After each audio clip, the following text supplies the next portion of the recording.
اللہ کے نبی صلی اللہ علیہ وسلم سے جب ابو بکر صدیق نے کہا کہ مجھے ایسی دعا بتائیے کہ جس دعا کو میں پڑھتا رہوں اور میری مغفرت ہو جائے، اللہ سے مغفرت طلب کرتا رہوں۔ ابو بکر جو جنتی ہیں، اور ایک بار نہیں، اللہ کے نبی نے اپنی زندگی میں 8 بار حضرت ابو بکر صدیق سے کہا تھا کہ ابو بکر تم جنتی ہو، ابو بکر تم جنتی ہو، ابو بکر تم جنتی ہو۔ جن کے پاس جنت میں جانے کا سرٹیفکیٹ موجود ہو، اللہ کے نبی نے اسی دنیا میں جن کو جنت کا سرٹیفکیٹ دے دیا ہو، وہ ابو بکر یہ کہہ رہے ہیں وَلَا يَغْفِرُ الذُّنُوبَ إِلَّا أَنْتَ، میرے ان گناہوں کو تیرے علاوہ کوئی بخشنے والا نہیں، کوئی معاف نہیں کر سکتا۔ جو بخشے بخشائے ہیں، جو جنتی ہیں، وہ یہ کہہ رہے ہیں۔ ہمارا حال کیا ہے؟ ابھی جلسہ ختم ہوگا، جرجی صاحب کی تقریر ختم ہوگی، سائیکل نکالنے میں، بائک نکالنے میں ابھی گالی گلوچ، ہٹ چل، دیکھ کے نہیں چلتا۔ یہی جلسے میں کیا سنا، جلسے کے بعد ہی اس کا رزلٹ پتہ چل جائے گا آپ کو۔ اور فجر کی اذان کے بعد آپ کی مسجد بتا دے گی کہ اس جلسے کا کتنا فرق پڑا ہے اور کیا اثر ہوا ہے۔ ابو بکر صدیق یہ دعا پڑھ رہے ہیں وَلَا يَغْفِرُ الذُّنُوبَ إِلَّا أَنْتَ فَاغْفِرْ لِي مَغْفِرَةً مِّنْ عِنْدِكَ، اے اللہ مجھے اپنے پاس سے بخش دے۔ یہ مغفرت کی دعا مانگ رہے ہیں، مغفرت طلب کر رہے ہیں۔ فَاغْفِرْ لِي مَغْفِرَةً مِّنْ عِنْدِكَ، اے اللہ مجھے اپنے پاس سے بخش دے، اپنے رحم و کرم سے میری مغفرت فرما دے۔ اِنَّكَ أَنْتَ الْغَفُورُ الرَّحِيمُ، تو بہت ہی زیادہ بخشنے والا اور بہت ہی زیادہ رحم کرنے والا ہے۔ یہ ابو بکر صدیق کا حال ہے۔ پھر ہمارا حال کیا ہونا چاہیے؟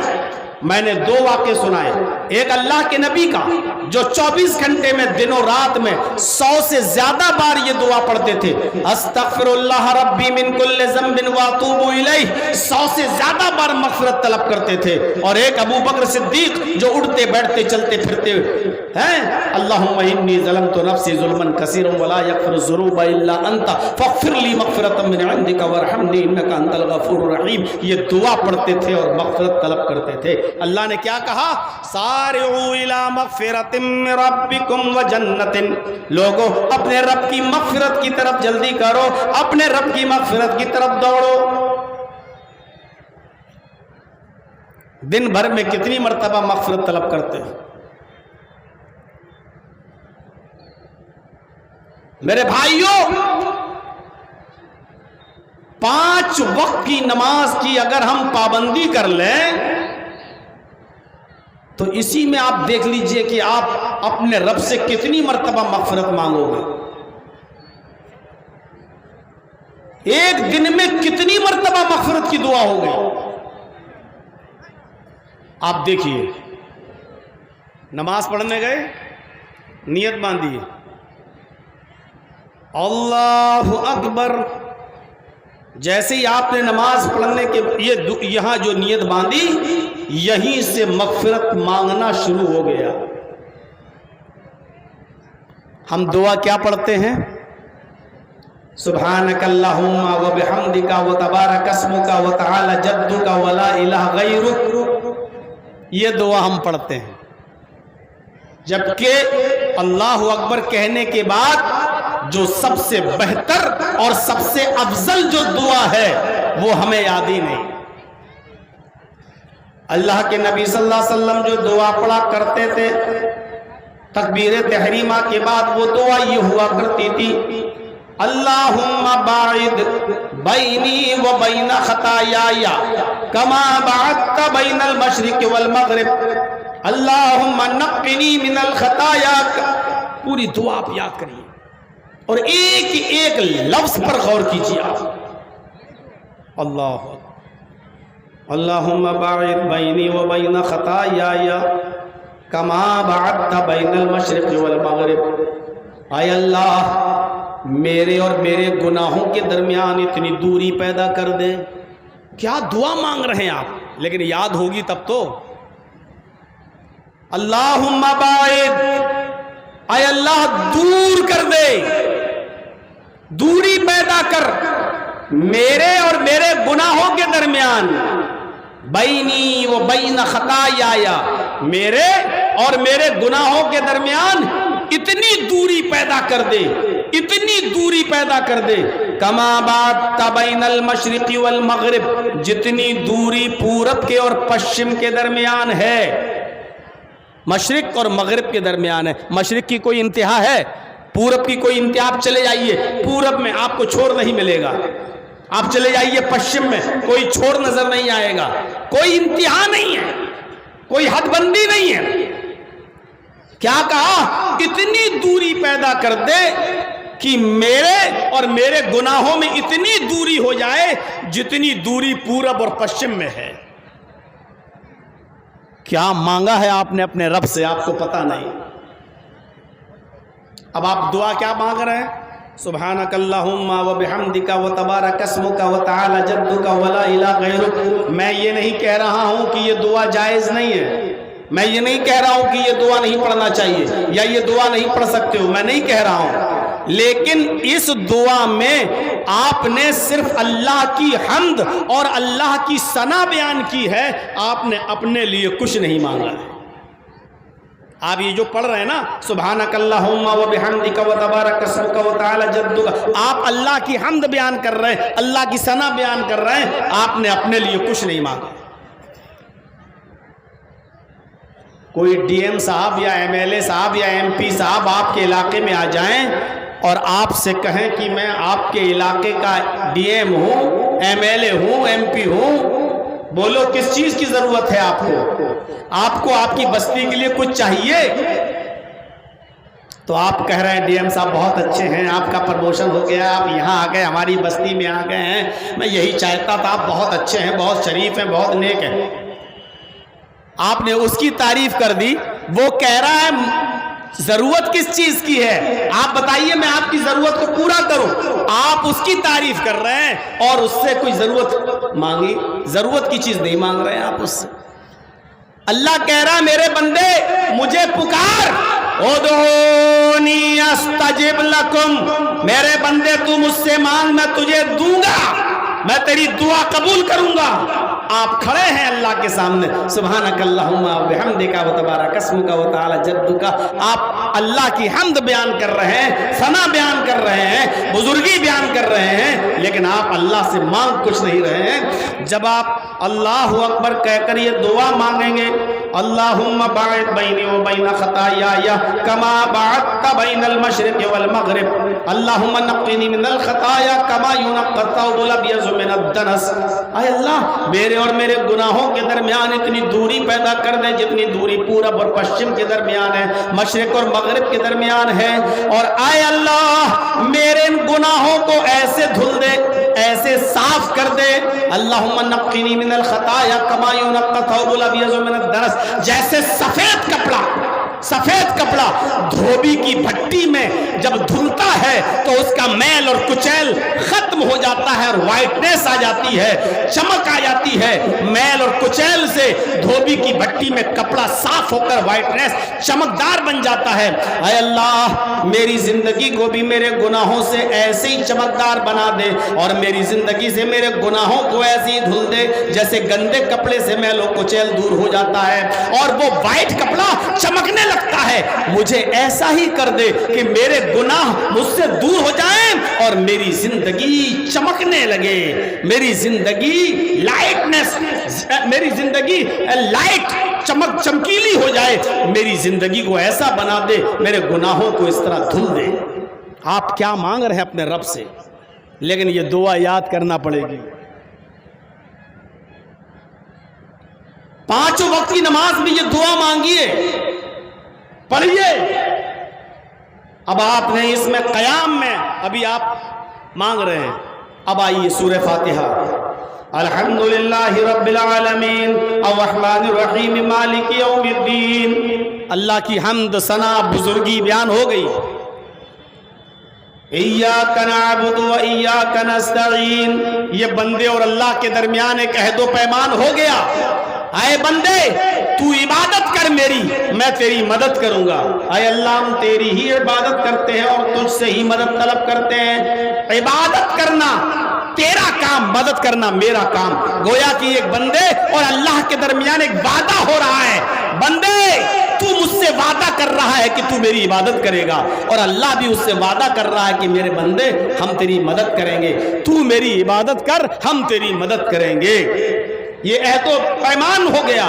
اس کے بعد پھر آپ اپنے لیے مانگیے اہدنا الصراط المستقیم صراط الذین انعمت علیہم غیر المغضوب علیہم ولا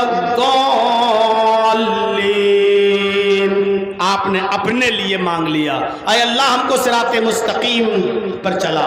اے اللہ مجھے ان لوگوں کے راستے پہ چلا جن کے اوپر تو نے انعامات نازل کیے ہیں، نعمتیں برسائی ہیں. اے اللہ مجھے ان لوگوں کے راستے سے بچا لے، نجات عطا فرما جو تیرے غیظ و غضب اور غصے سے ہلاک و برباد ہو گئے. اے اللہ مجھے ان لوگوں کے راستے پہ مت چلا جن کے اوپر تیرا غیظ و غضب اور غصہ نازل ہوا. یہاں آپ نے پھر اللہ سے مدد مانگی اور دعا مانگی، سورت پڑھی. اب آپ رکوع میں جا رہے ہیں، دیکھیے کتنی مغفرت کا انتظام کر دیا. مانگو تو اللہ اکبر. اب آپ رکوع میں جا رہے ہیں، کیا پڑھ رہے ہیں رکوع میں؟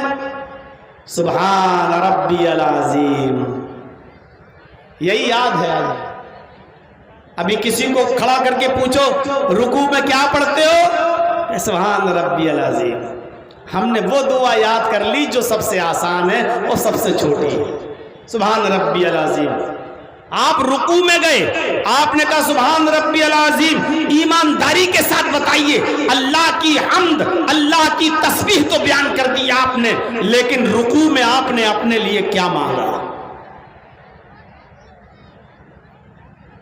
کیا مانگا آپ نے اپنے لیے؟ اللہ کے نبی رکوع میں اور سجدے میں جو دعا پڑھا کرتے تھے اس دعا کو یاد کریے. کچھ لے کے جائیے. آج میں کچھ سکھانے آیا ہوں آپ کو، کچھ سیکھیے. آج اس طریقے سے نماز پڑھنا شروع کر دیجیے آج سے، تاکہ آپ کی ہر نماز کے بعد جب آپ سلام پھیریں تو مغفرت اور بخشش کی دعا مانگتے مانگتے اللہ کے سامنے گڑگڑاتے گڑگڑاتے اتنی بار مغفرت کی دعا مانگو کہ اللہ بھی کہہ دے کہ میرے بندے جا، میں نے تجھے بخش دیا. اللہ کے نبی رکوع میں جو دعا پڑھا کرتے تھے وہ دعا یہ تھی، سبحانک اللہم ربنا وبحمدک اللہم اغفر لی. یہ دعا پڑھا کرتے تھے اللہ کے نبی صلی اللہ علیہ وسلم رکوع میں بھی اور سجدے میں بھی. سبحانک اللہم ربنا وبحمدک، یہ تو ہو گئی اللہ کی تسبیح، اللہ کی تحمید، اللہ کی پاکی بڑائی بیان ہو گئی. اور اس کے بعد آپ نے اپنے لیے بھی مانگ لیا، اللہم اغفر لی، اے اللہ میری مغفرت فرما دے. رکوع میں بھی مغفرت. دیکھ رہے ہیں آپ، کھڑے ہیں تو مغفرت. اللہم باعد بینی و بین خطایا کما باعدت بین المشرق والمغرب. مغفرت. رکوع میں گئے، سبحانک اللہم ربنا وبحمدک اللہم اغفر لی، مغفرت. رکوع سے اٹھیے، سمع اللہ لمن حمدہ ربنا ولک الحمد حمدا کثیرا طیبا مبارکا فی. اللہ اکبر کہہ کر اب آپ سجدے میں جا رہے ہیں تو سجدے میں بھی یہی دعا، سبحانک اللہم ربنا وبحمدک اللہم اغفر لی. سبحان ربی الاعلیٰ بھی پڑھ سکتے ہو، میں منع نہیں کر رہا ہوں، جائز ہے، لیکن سبحان ربی الاعلیٰ میں پھر وہی بات، آپ نے اللہ کی پاکی بڑائی بزرگی بیان کر دی، لیکن آپ نے اپنے لیے تو کچھ نہیں مانگا.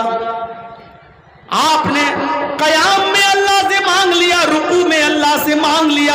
اے اللہ کے بندے اب سجدے میں تو چلا گیا. یہ وہ کیفیت ہے جس کیفیت میں اللہ کے نبی فرماتے ہیں بندہ اللہ کے سب سے زیادہ قریب تب ہوتا جب وہ سجدے میں ہوتا ہے. بندہ اللہ کے سب سے زیادہ قریب کب ہوتا ہے؟ جب اس کا سر زمین پر، اس کی پیشانی زمین پر، اس کا ماتھا زمین پر، اس کی ناک زمین پر جب ہوتی ہے تو اللہ کے وہ سب سے زیادہ قریب ہوتا ہے. اس موقع پر زمین پر ناک رگڑتے ہوئے اپنی پیشانی کو زمین پر رکھتے ہوئے اپنے رب کو منا لے، اپنے رب کو منا لے اور دعا پڑھ، سبحانک اللہم ربنا و بحمدک اللہم اغفر لی۔ ادھر بھی اے اللہ میری مغفرت فرما دے، پڑھیے 3 بار 4 بار 5 بار، 3 تک تو گنتی آپ کو یاد رکھنا ہے، کم سے کم 3 بار، اور 3 کے بعد پھر کوئی لمٹ نہیں ہے۔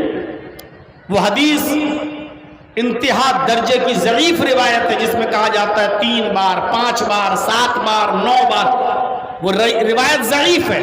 3 بار تک تو آپ کو گنتی گننا ہے، سبحان رب العظیم سبحان رب العظیم سبحان رب العظیم، یا سبحانک اللہم ربنا وبحمدک اللہم اغفر لی، سبحانک اللہم ربنا وبحمدک اللہم اغفر لی، سبحانک اللہم ربنا وبحمدک اللہم اغفر لی۔ اس کے بعد بھی اگر آپ پڑھنا چاہیں تو پڑھیں، لیکن اب کوئی گنتی کی لمٹ نہیں ہے، 4 5 6 7 8 جتنا ہو جائے آپ پڑھ سکتے ہیں، کوئی قباحت نہیں ہے۔ تو میرے ساتھیوں، میں بتانا یہ چاہ رہا ہوں، اب جماعت کے ساتھ آپ نماز پڑھیں گے تب تو آپ شاید 3 بار بھی نہ پڑھ سکیں۔ سبحانک اللہم ربنا وبحمدک اللہم اغفر لی، مانگنے کے انداز میں پڑھیں گے نا، طوطے والے رٹے ہوئے الفاظ نہیں، سبحانک اللہم ربنا وبحمدک اللہم اغفر لی، سبحانک اللہم ربنا وبحمدک اللہم اغفر لی۔ یہ مانگنا کہاں ہے، یہ تو مذاق اڑا رہے ہیں۔ تو ایسا لگ رہا ہے جیسے ڈی ایم کے سامنے کھڑے ہو کے کہنے لگے کنواں دے دو، ایک سڑک دے دو، ایک پتھر دے دو، آپ ایسے بولتے چلے جا رہے ہیں۔ آپ اس سے مانگیں گے تو یہی کہیں گے نا، ڈی ایم صاحب ہمارے ہاں سڑک بہت خراب ہے، سڑک کا انتظام کر دیجئے، ہمارے یہاں سمر نہیں ہے، سمر کا انتظام کر دیجئے۔ آپ دھیرے دھیرے اس سے ایک ایک چیز مانگیں گے نا۔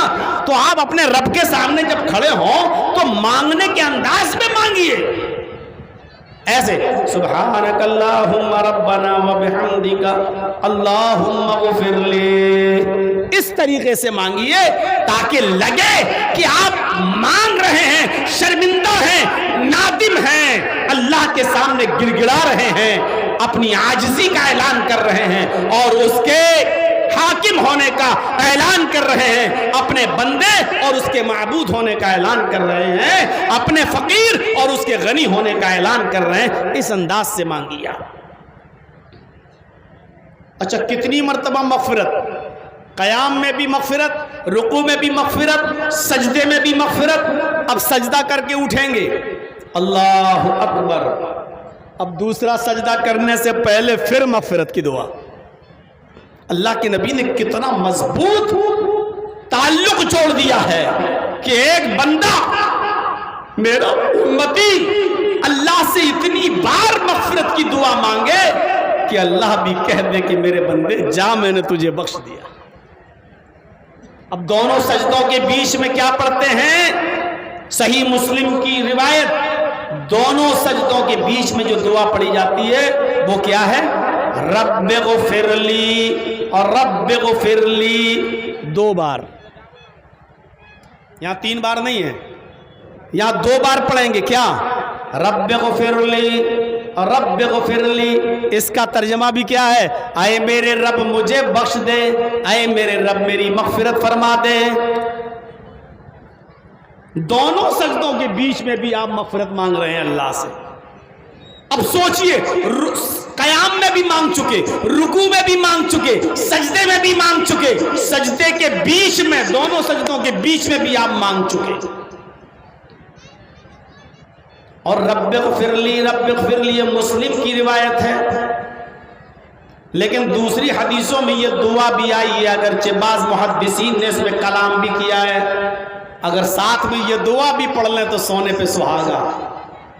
کیا دعا ہے؟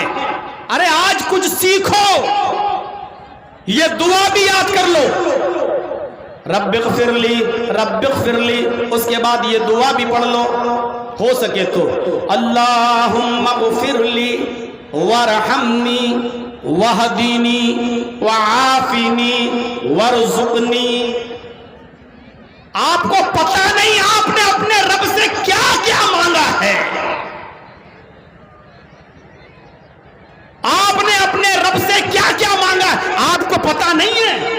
بس ہم پڑھ لیتے اللہ مغفرلی ورحمنی وحدنی وعافنی ورزقنی، بس ہمیں پتہ یہ دعا ہے بس، لیکن آپ نے مانگا کیا ہے سوچئے، اللہم اغفرلی، اے اللہ میری مغفرت فرما دے، ورحمنی، پوری دنیا میرے اوپر ظلم کرنا چاہتی ہے، اے اللہ تو میرے اوپر رحم فرما دے۔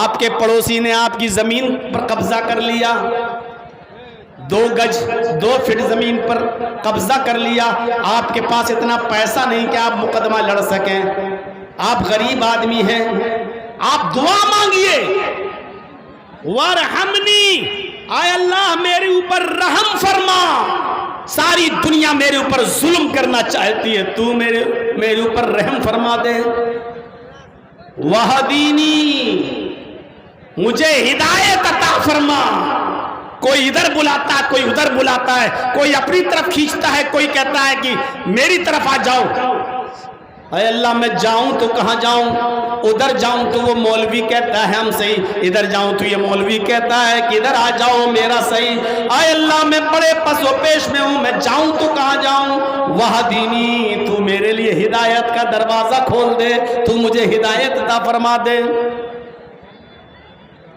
وعافینی، اے اللہ مجھے عافیت عطا فرما، عافیت کسے کہتے ہیں پتہ ہے آپ کو، عافیت، اے اللہ مجھے جسمانی بیماریوں سے بھی نجات عطا فرما، وعافینی الہ العالمین، تو مجھے میری جسمانی بیماریوں سے بھی نجات عطا فرما، اور مجھے میری روحانی بیماریوں سے بھی نجات عطا فرما، عافینی میں دونوں بیماریاں شامل ہیں، اللہ مجھے عافیت دے، جتنی بھی میرے اندر جسمانی بیماری ہے اے اللہ تو اس کو مٹا دے، اور جتنی بھی روحانی بیماریاں تو اس کو بھی دور کر دے، تو اس کو بھی مٹا دے۔ آپ نے اپنے رب سے کیا مانگا ہے آپ کو پتہ ہی نہیں ہے۔ مولانا صاحب دعا کرنا، میری طبیعت بہت خراب ہے۔ جرجیز صاحب نے کہا اچھا ٹھیک ہے میں دعا کروں گا انشاءاللہ آپ کے لیے۔ اچھا آپ کو کیا بیماری ہے؟ نہیں مولانا ہم بیماری نہیں بتا سکتے ہیں آپ کو۔ کیوں؟ نہیں، بس دعا کرنا اللہ مجھے ٹھیک کر دے، اللہ مجھے شفا دے۔ اچھا یہ بتاؤ جب تک تم اپنی بیماری بتاؤ گے نہیں تو میں دعا کیسے کروں گا؟ ارے کوئی بیماری ہے، تمہیں بخار ہے تو میں کہوں گا اللہ اس کو بخار ہے، اس کے صحت عطا کر۔ بتاؤ گے نہیں تو ہم دعا کیسے کریں گے؟ مجھے بتاؤ نا کیا بیماری ہے۔ آپ بتانا نہیں چاہ رہے، کیوں؟ کیونکہ آپ نے اپنی جوانی میں بہت غلط کام کیے ہیں، عیاشیاں کی ہیں، مکاریاں کی ہیں، آپ کو ایڈز کی بیماری ہو چکی ہے، خطرناک بیماری میں آپ ملوث ہیں، لیکن آپ بتانا نہیں چاہتے ہیں۔ جرجیز کو نہیں بتا سکتے ہو، مت بتاؤ، لیکن اللہ کے سامنے تو تمہاری بیماری چھپی ہوئی نہیں ہے، اس کو تو پتا ہے، اس لیے جرجیز سے چھپا سکتے ہو، لیکن مسجد میں جاؤ نماز پڑھو تو یہ دعا مانگ لو، وعافینی، اے اللہ مجھے جو بھی جسمانی بیماری ہے تو مجھے عطا فرما دے۔ آپ نے بتایا بھی نہیں اور اللہ جانتا ہے کہ تمہیں کیا بیماری ہے اور تم کیا مانگنا چاہ رہے ہو، آپ کی وہ بیماری سے اللہ آپ کو نجات عطا فرمائے گا۔ غور کرو میرے بھائیوں، آپ نے کیا مانگا اپنے رب سے دونوں سجدوں کے بیچ میں؟ وعافینی، اے اللہ مجھے کینسر ہے مجھے نجات عطا فرما، مجھے ٹی بی ہے نجات عطا فرما، اللہ مجھے ایڈز سے نجات عطا فرما، اے اللہ میں لا علاج بیماریوں میں مبتلا ہوں تو مجھے عافیت دے، مجھے جسمانی بیماریوں سے نجات عطا فرما، اور صرف جسمانی ہی نہیں روحانی بیماریوں سے بھی ہمیں نجات دے، روحانی بیماریاں بھی ہماری ٹھیک کر دے۔ روحانی بیماری کیا ہے؟ روحانی بیماری، میرا مکان 2 منزل، میرے پڑوسی نے 3 منزل بنا لیا ہے، اے اللہ اس کا گھر 3 منزل کیسے بن گیا ہے؟ یہ اتنا ترقی کیوں کر رہا ہے؟ یہ اتنا آگے کیسے بڑھ رہا ہے؟ یہ 10,000 روپے کا بکرا لایا قربانی کے لیے، میں 20,000 کا لے کے آؤں گا، یہ ہم سے آگے کیسے بڑھ رہا ہے؟ یہ ترقی نہ کرے، اس کی دکان اتنی چل رہی ہے۔ مولوی کے پاس آئے، مولانا صاحب ایسا تعویذ دے دو کہ اس کی دکان کے سارے کسٹمر ٹوٹ کر ہماری دکان پہ آ جائیں۔ یہ ہے روحانی بیماری۔ یہ کٹ ملا تمہیں تعویذ دے گا، یہ مولوی تمہیں